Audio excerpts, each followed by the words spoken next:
Monsieur le coordinateur national du parrainage, porte-parole du parti, Monsieur Ndem Dieng. Je salue également honorable député Mame Sey Ndiaye, Madame le maire Anna Sow,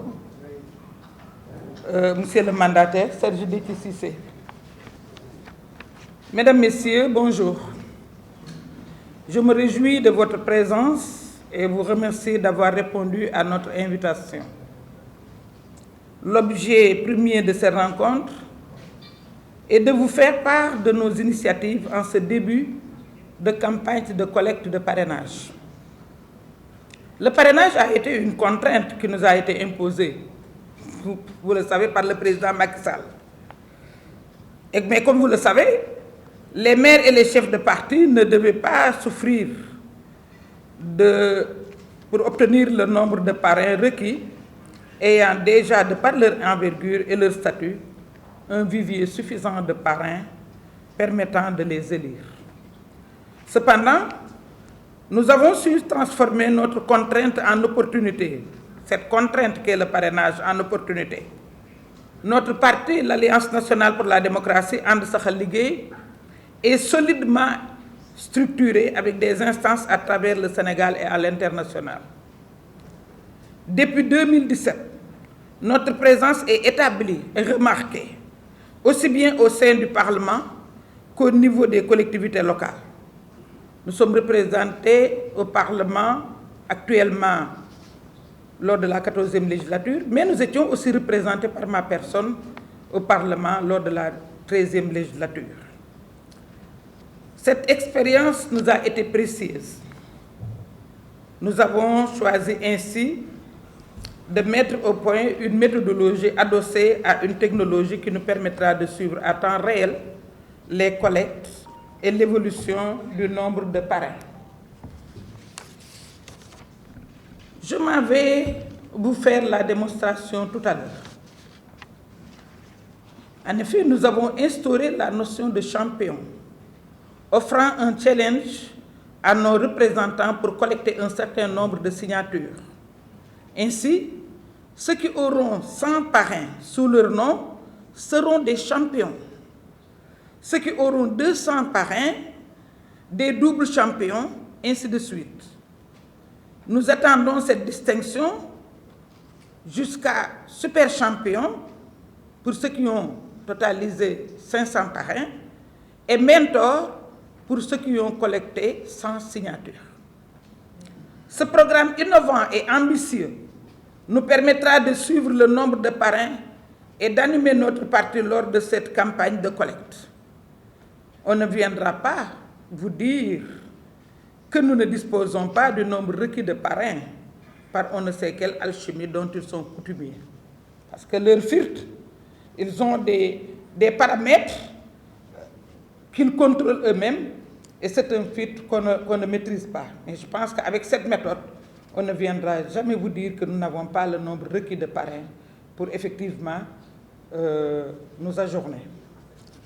Avec cet outil, nous avons le contrôle de ce qui se passe dans le parrainage. Quant à notre programme, retenez dès à présent, donc avec l'outil, nous avons le contrôle de ce qui se passe dans le parrainage et si vous le permettez, on démontre l'outil avant de continuer.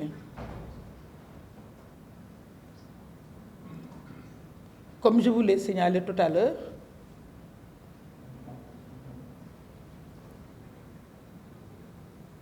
nous avons commencé à enregistrer et ça va continuer. Les champions se signalent parce que nous avons ciblé 500 personnalités politiques de notre parti. Ces 500 politiques sont supposées capables de collecter chacune au moins 100 parrains. D'autres ont collecté plus. Par exemple, 200 parrains et plus, c'est les doubles champions. Les triples champions, il y en a, même à 15 jours, même 15 jours après le parrainage, il y en a. 15 jours, nous sommes au 16e jour et l'honorable député a atteint 2000 parrains. Donc il est double mentor. Mamsey Ndiaye. Nous avons un mouvement qui est venu rejoindre notre coalition, qui est venu avec 1000 parrains.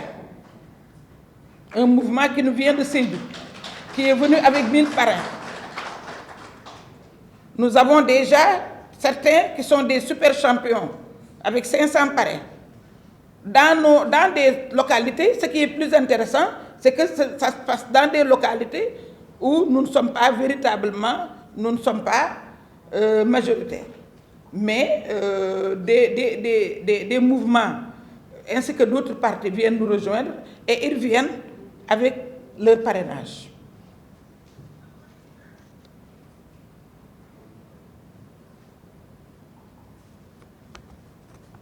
Et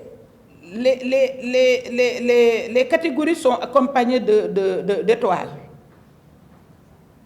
Une étoile, si on a le titre de champion avec 100 parrains. 2 étoiles avec le titre de double champion. 3 étoiles, ainsi de suite. Nous avons des étoiles en or quand on est mentor.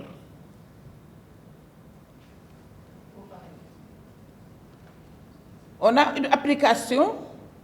effectivement, dans la plateforme pour parrainer. Est-ce que quelqu'un peut venir parrainer?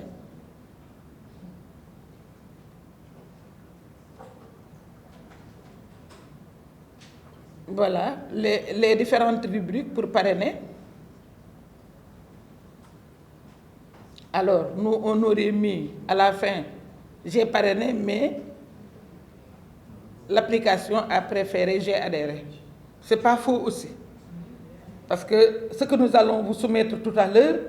va peut-être pousser à celui qui parraine d'adhérer à notre projet. Quand on adhère au projet, on va parrainer et nous accompagner pendant la campagne.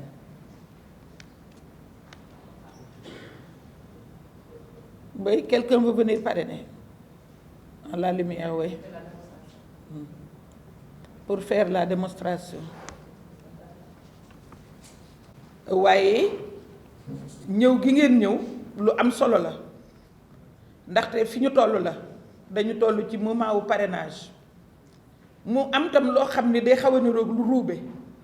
ba mu mel ni dañoo woyofal fonction wu président de la république ku nekk jël fiche ñun rek ci sunu parti am nañu jël fiche ñoo xam ne yamuñu fii ñi nga xam ne ñoo jël fiche mais dañu accepté jiital ma man yooyu nag su fekkee ne yàlla boole nañu ci Sénégal bi nu bëgg dañu koy wax wane ñun la nga xam ne dinañ wane ni cin bokkul safin te am na loo xam ne soo ko taxawalee rek c'est que da nga koo mën ndax yaakaar naa ne ku mës a nekk maire rek waxuma la di fal ay maire de parce que ñun fa nu dëkk ñun ñooy fal ay maire dañ ko weesu waaye nag ku mës a nekk maire rek am nga base bu doy boo xam ne war na laa mën a parrainer waxuma laay nag nga nekk chef de parti boo xam ne nekk na fu nekk ci Sénégal ndaxte parti bi moom mouvement la woon 2014 2018 2017 parce que loolu dañ koy relever 2017 parti bi kese sans coalition ñoo ma yóbbu man assemblée nationale amul coalition ba pare nekk 10e sur les 47 listes parti boobu nag moo continuer di développer di samp ay secteur am te secteur bu nekk 100 la kon li ñuy def xam nañ ko def ko ci Sénégal yépp kon suñu toogee ba tey mënuñu yem ak kenn surtout ñi nga xam ne amuñu parti mënuñu yem ak ay indépendant parce que ñun dañ ko mësoon kaas dañu ni parrainage bi mën nañ ko jox ay indépendant yoo xam ne amuñu parti defuñu congrès mais ku am parti sa parti structuré wu nga def ko fépp ci Sénégal def congrès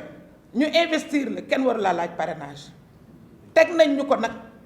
waaye ñun nag yàlla daf ñoo suturaal ñu nekk nag ay Baay Faal nag yu am fayda waxtu woo xamee ne teg nañ ñu lu metti rek ñu soppi ko muy bànneex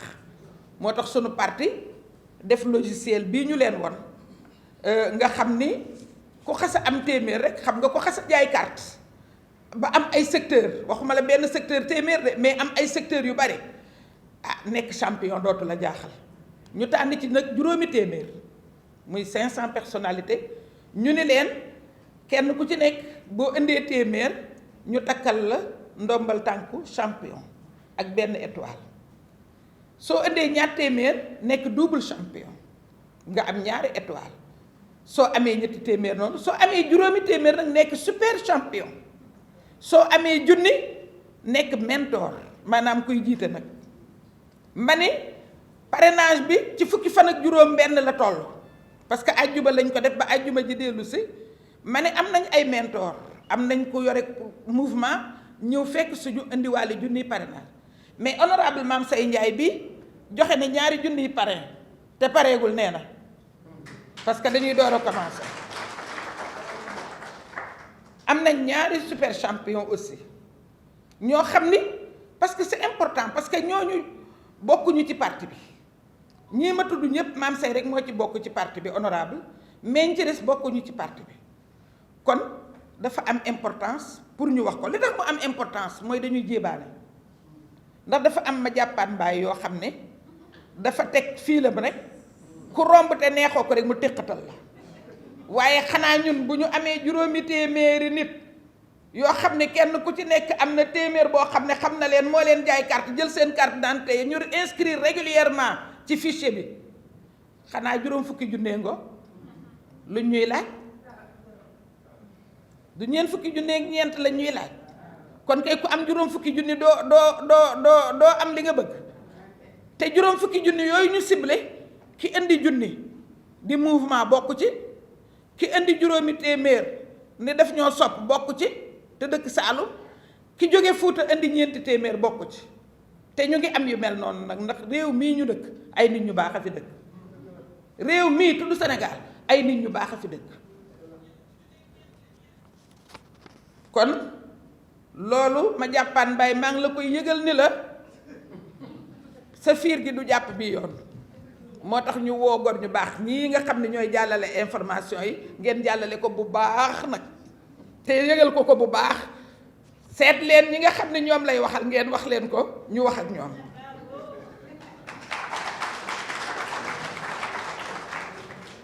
ku bëgg a pare na itam surtout ñu nekk bitim réew nag la concerné parce que yéen ñi bu ñu paree léegi njabootu ndéem gi dinañ leen ko wax ndéem mooy délégué national bi mais am na ay délégués régionaux fii ci Ndakaaru sax am nañ fi li ma ministère de l'intérieur santul def naa ko parce que looloo ma gën a jubu ndax biir Dakar 19 communes d'arrondissement la dafa yaatu sama sang bee mooy responsable bi El Hadj Amadou Seye jógal taxaw waa Dakar gis la moom mooy coordonné parrainage bi ci biir Dakar Kër Massar Mame Bidji Sadji ku bëgg a parrainer moom mooy coordonné kee dina la mën a yónnee sax ko la parrainer moo nekk Kër Massar Pikine Fat Seck excusé wu na mais ne woon na dina am ñu mu yebal Fat Seck moo koy gérer dafa am dëj Kaolack moo tax mais mooy gérer Pikine Géejawaay la grande Daba Mbaye mu ngi ne waa Géejawaay xam nañ ko xam na leen ana Daba jógal taxaw waaw ku bëgg a parrainer na nga dem ci moom noonu lañ doxalee Dakar waaye nag ñi nga xam ne mënuñoo déplacé wu te xale yi moom ku ci nekk yaa ngi ak sa smartphone macha allah lu yàlla wàcce la tubarkàlla yéen a ngi toj dëkk bi ak smartphone yi mën ngaa toog parrainer mu ngi nii da ngay dugal sa carte d'identité scanné ko recto verso mu daal di nekk ñun waa Bambey nag dañuy bëgg waxtu wu ñu gisee lu mel nii ndax ku miinu du taax doo ko mën waaye mën ngaa parrainer toog fa ngay toog parrainer mooy application bi nekk ci biir di ngeen ko ubbi tout à l'heure dinañ leen jox lii tax ngeen accéder ci bu ko defee ngeen mën ko am champion tiré and point sn champion tiré and point sn tiré du 6 voilà champion avec S tiré and point sn léegi nag ñu ñëw ci programme bi. On ne dira pas tout parce que nous serons avec vous jusqu'à la présidentielle. Inch'Allah. bu ñu nee présidentielle nga ni boo jàllee parrainage war nañ leen ñun ni ñuy jàllee parrainage nit ñaa ngi fi carte yaa ngi fi mais amatul problème inch'Allah dinaa ne nag inch'Allah. Quant à notre programme, retenez dès à présent qu'avec moi, le terroir sera l'État. On amènera l'État vers le terroir. Et si je le dis, personne ne me trouvera sur ce terrain parce que ça a été l'objet de ma thèse. J'y crois. Je ne crois pas à un programme théorisé, à un programme confectionné par des confectionneurs de programmes qui circulent les rues, qui font des offres aux candidats. Moi, j'ai vécu ce programme en tant qu'élu local. J'ai vécu ce programme en tant que chef de l'exécutif local. J'ai vécu ce programme en tant que chef de l'exécutif de mon département. J'ai vécu ce programme en tant que parlementaire. J'ai vécu ce programme en tant que citoyenne Aïda Mbodj. C'est un programme que j'ai conçu. J'ai présenté ma thèse sur ce programme. J'en ai produit un livre parce que le jury de ma thèse, après m'avoir décerné mention très honorable, m'a autorisé à publier cette thèse.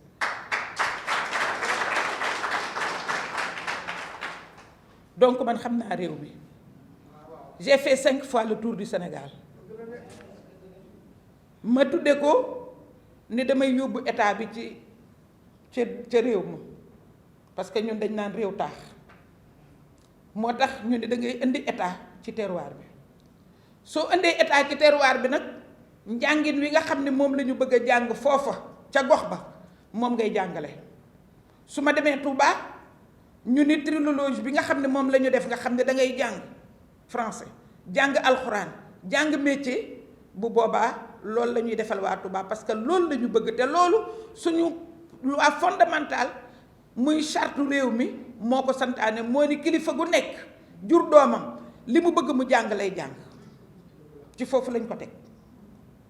su fekkee ne dañoo dem foo xam ne dañoo bëgg ñu bay boole mbay mi ak njàng mi loolu lañ koy defal moo tax au lieu que état di toog ci kaw di décider dañuy wàcce état bi ba mu ñëw ci suuf état dootul toog itam di jël la ñuy produire or bi ca Sabodola di ko indi ci kaw nga xam ne dañuy arrêter internet bi pour mun koo xañ population yi indi ko yàlla rek a xam fa mu jëm bu boobaa ñoom ña dëkk foofa ñoom ñooy xool nu ñuy def seen or ñoom ñooy xool nu ñu koy jariñoo ñooy xool lam leen di jariñ moo tax ak man état bi dañ koy indi ci terroir bi décision yi état yi di jël dootul toog ci kaw di ko jëliti population yi ñooy décider parce que ñoom moom seen terroir. bala maa bëgg a dee nag am na benn xaritu Pam Mbaye boo xam ne Canada la jànge ñëw naan RSE lan mooy RSE yow nga moom sa suuf moom sa environnement nit ki ñëw fi jaxase sa environnement brouiller sa environnement indil la saleté feebarloo say ñoñ kenn wératul ba pare nag mu naan la dinaa la tabaxal benn classe ci kaw mu neex ko ci njëkk dinaa la tabaxal benn classe dinaa la may fourniture non ak man loolu day jeex 50-50 wala sax maa lay ëppale parce que man maa moom suuf si maa moom environnement bi maa tax muy moom yow nga jóge ca bitim réew yore sa saag rek ñëw daal di may imposer say volonté état bi ànd ci boobu état du man nit ñi ñoo moom suuf si ñoo war a décider lan lañ ciy def loolu moo tax dooley état man moom laay wàcce ci gox bi di def di dindi comme ni état di defee di dindi waaye ci goxam la koy defee au rythme de mes visites dans les différentes régions du pays les questions sociales vitales qui minent le pays seront abordées à cette aune. Dès demain, 16 octobre. J'engagerai mes concitoyens dans une conversation nationale que nous avons intitulée Ensemble vers le Sénégal idéal. Non laa tuddee sama tournée Ensemble vers le Sénégal idéal mooy Sénégal bi gën ci ñun mooy njàng mu baax dem ak Sénégal bi gën ci ñun mooy mën a faju dem ak yéen ci Sénégal bi gën ci jigéen ñi mooy jigéen ju liggéey ba desal fas am lu mu fas ci la fu sërëm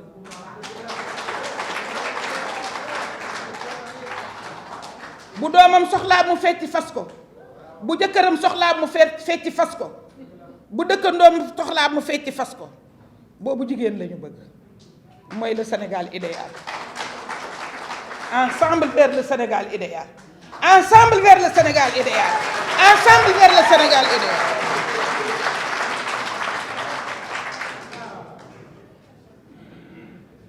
bu boobaa nag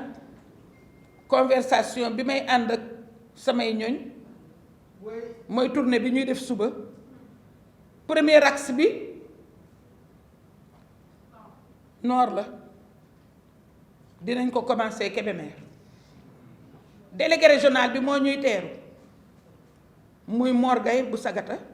mooy ànd ak Cheikh Fall Mbodj ñoom ñooy les coordinateurs de la région de Louga ñoo ñuy teeru dinañ def Kébémer dinañ def Daaru Musti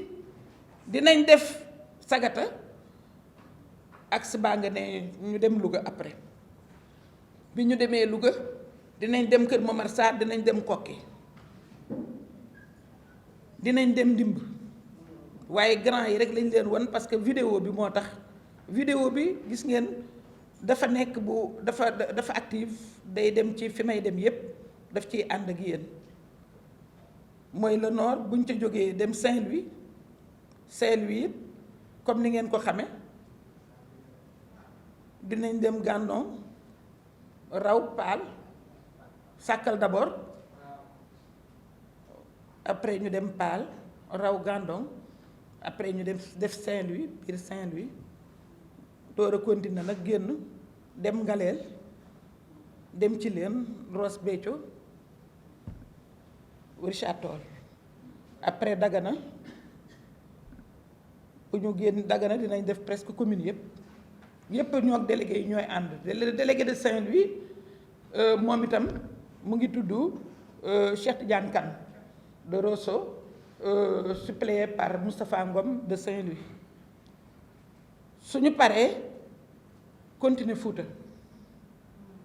toujours avec le délégué régional de Saint-Louis ba Matam dinañ fa fekk dinañ àndandoog le professeur Ibra Fall professeur de philosophie moom itam mu ànd ak Baba Ndiong bu Kanel suñu fa toogee ba fin de semaine au retour la ñuy ñëw jaar Ranérou jaar Linguère door a ñibbi si Dakar slide pour deuxième axe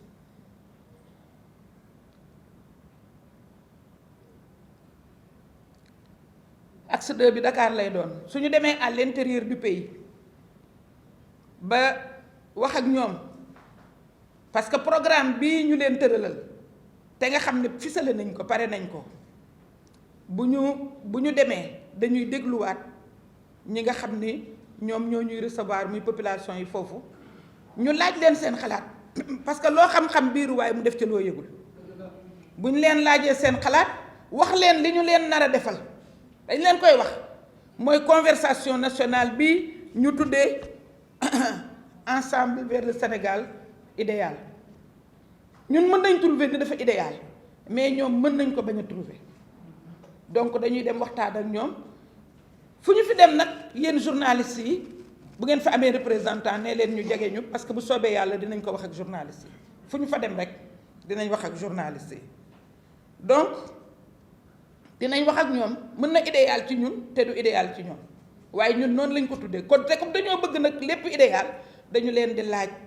loola nu ñu ko gisee jëlaale seeni problème parce que problème yi du xaar ñun bu ñu falee incha allah bu ñu jëlee service au mois d'avril déjà léegi la ñuy wax gouverneur yi ne leen nañu commencé bind ci seen ay notes lu ñuy defaree campagne bi parce que su may toog di commencé di préparer campagne agricole bi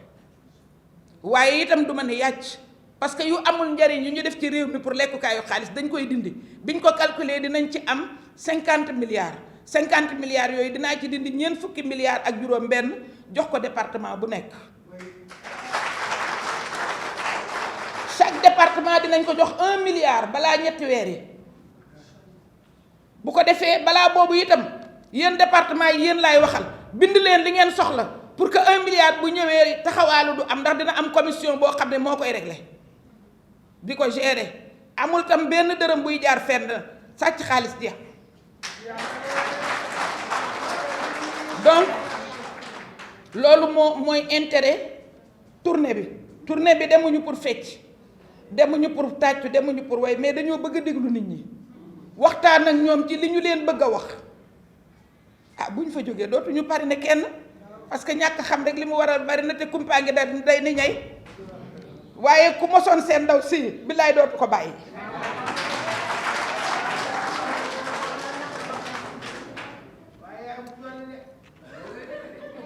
yaa ngi ci ban axe 3 axe 2 Dakar la su ma demee ba sonn daal di ñëw nag ci réew taax nag parce que comme ñun ca kaw ga lañ dëkk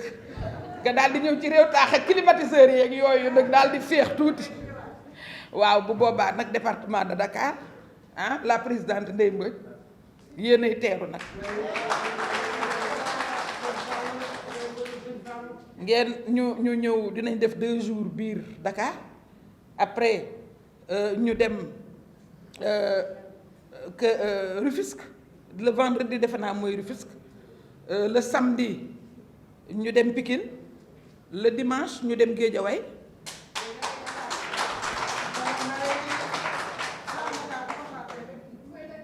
biir Dakar Grand Dakar ci biir Dakar la nekk ci biir ci ëllëg sa rek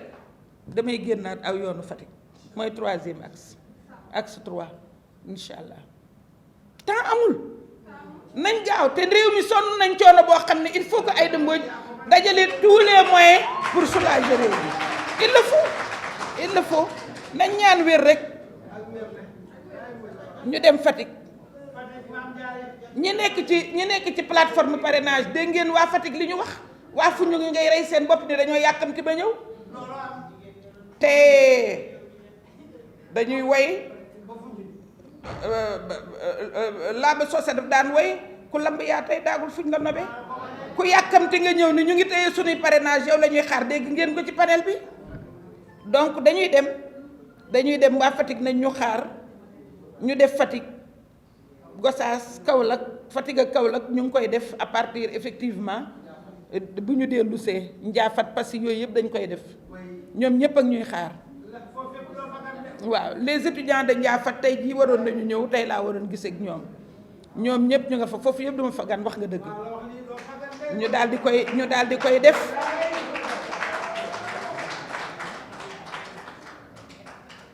quatrième axe bi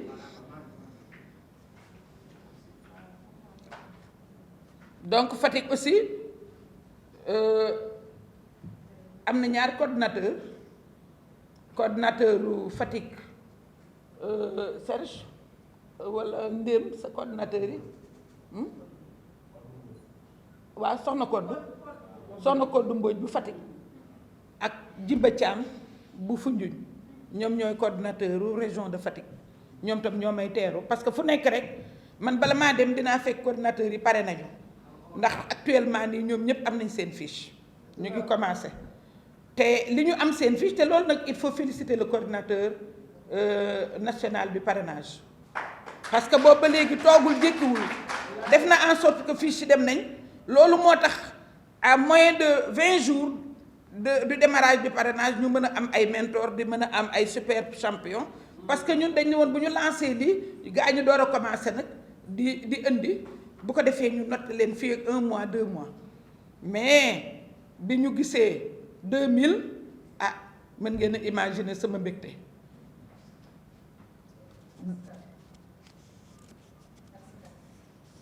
Kaolack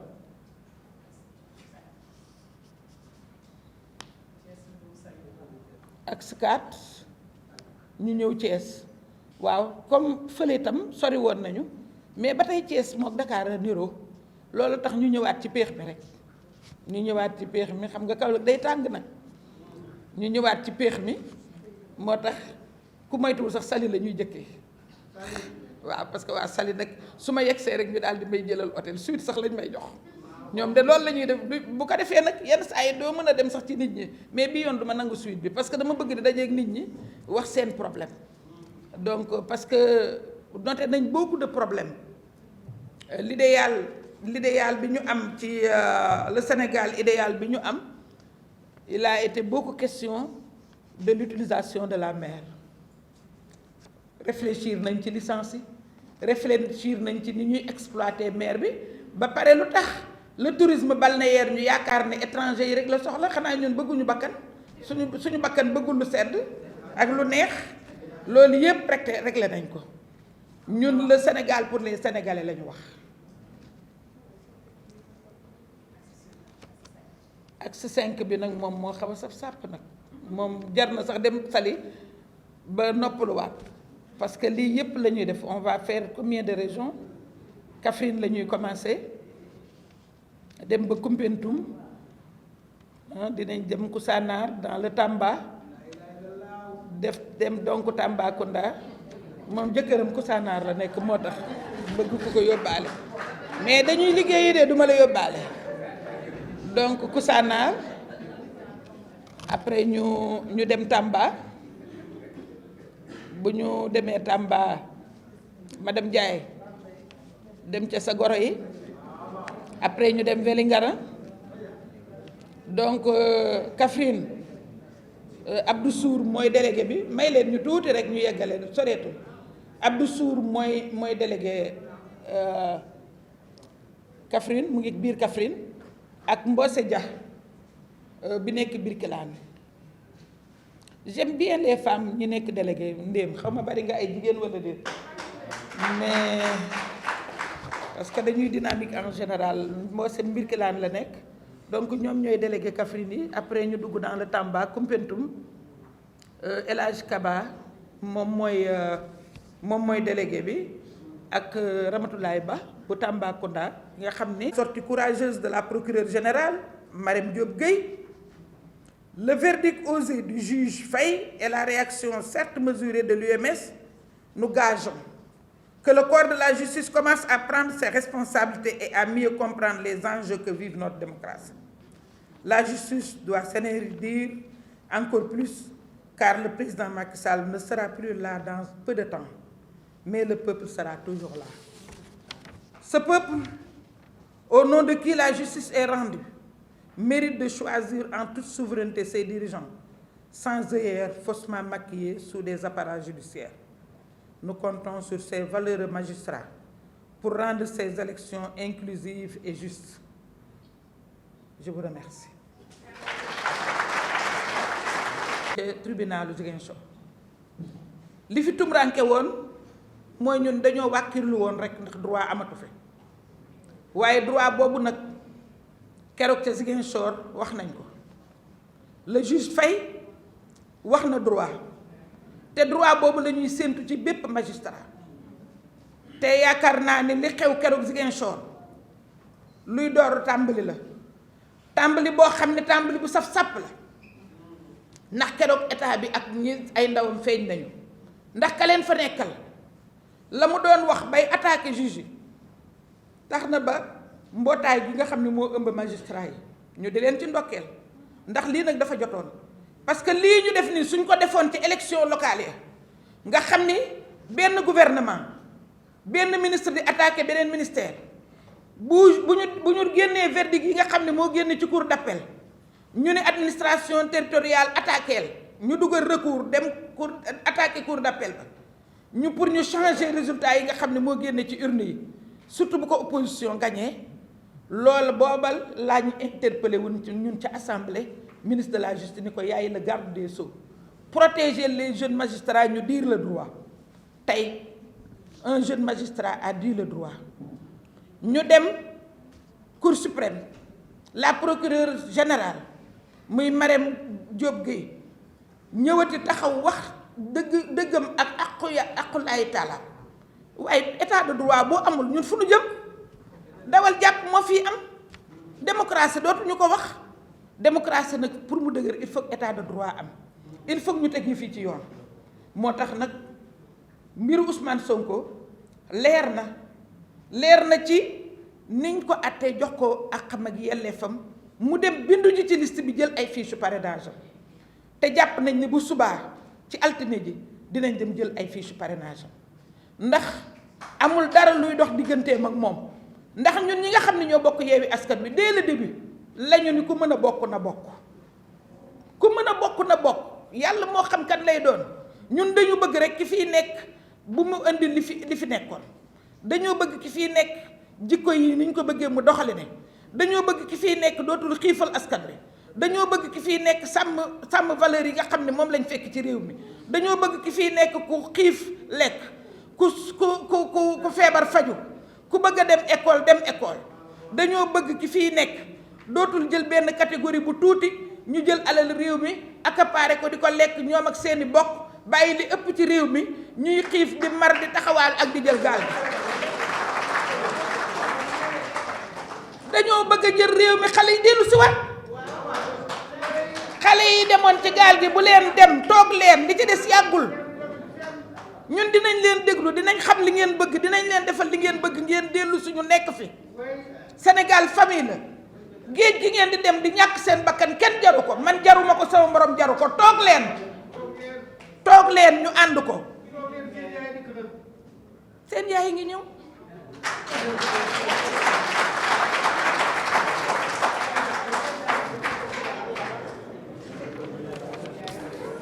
les jeunes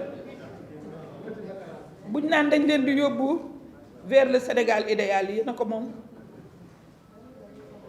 mooy nekku leen ci le Sénégal bi ñu bëgg ñun nekku leen ci ce Sénégal idéal moom lañ leen dicté dinañ ko def parce que réew mi ñuy bëgg a xam la musuñu fee digge lu ñu deful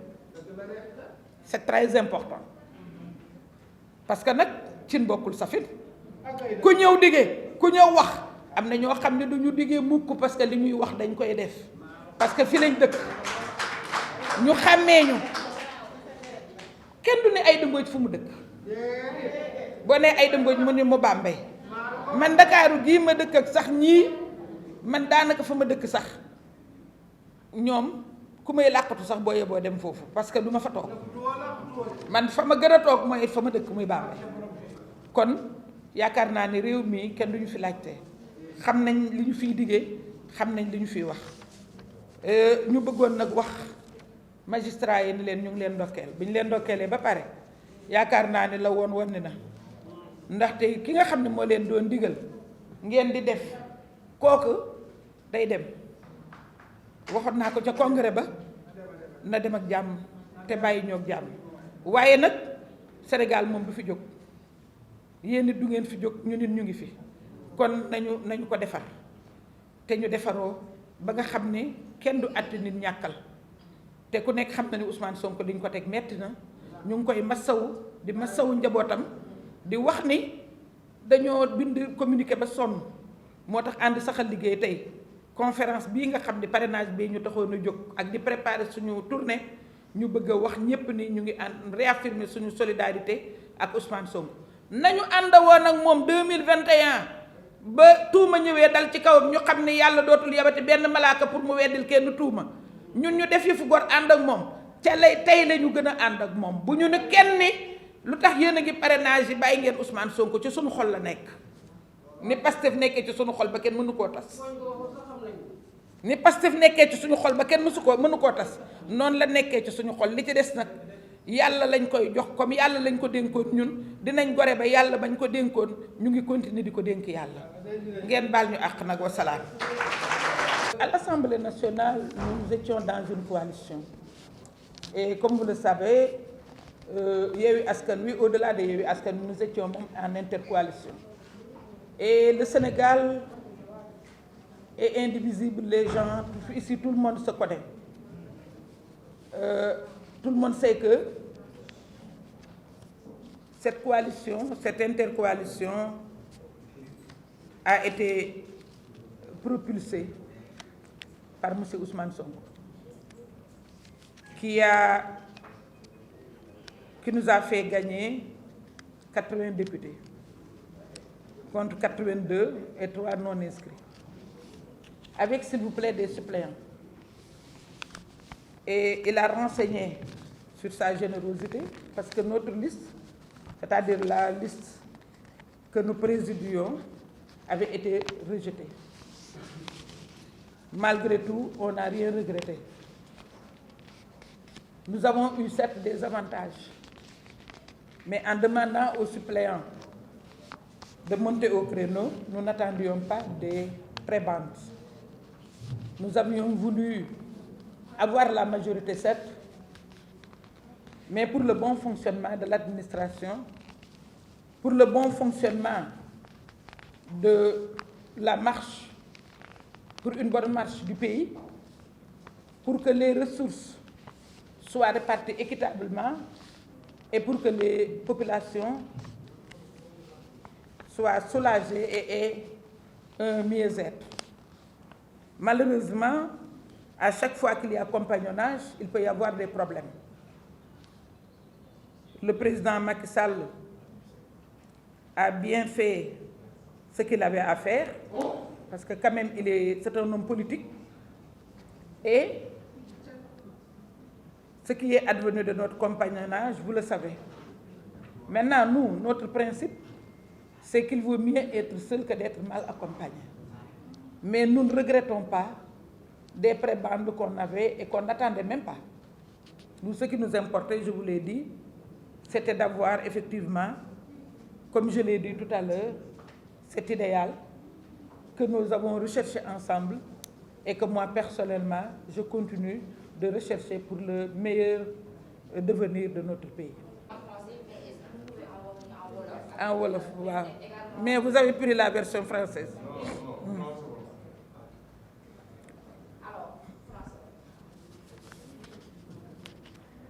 Donc, on s'est réjoui